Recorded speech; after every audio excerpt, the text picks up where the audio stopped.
मित्रांनो, तुम्ही ही जाहिरात तुमच्या लहानपणी नक्कीच ऐकली असेल, पण तुम्हाला माहित आहे का, पिढ्यानपिढ्या वापरला जाणारा विको हा ब्रँड एका मराठी माणसाने सुरू केलाय. होय, तर हे आहेत केशव विष्णू पेंढारकर.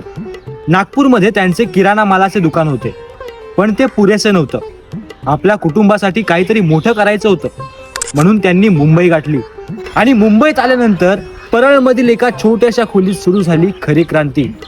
18 औषधी वनस्पतींपासून बनवली भारतातील पहिली टूथपेस्ट. विको वज्रदंती सारी दुनिया के दांत मजबूत करे. त्यानंतर 7 वर्षाच्या संशोधनानंतर पेंढारकर कुटुंबियांना विको टर्मरिकची निर्मिती करण्यात यश आले. पुढे त्यांच्या वडिलांच्या नावावरून विष्णू इंडस्ट्रियल केमिकल कंपनी म्हणजेच विको हे नाव देण्यात आलं. विको टर्मरिक हे क्रीम 1960च्या दशकात भारतात विकल्या जाणाऱ्या परदेशी क्रीमला टक्कर देणारं प्रोडक्ट ठरलं. आणि आता भारतासोबतच अमेरिका आणि इतर 35 देशांमध्ये विकोची उत्पादने विकली जाऊ लागली.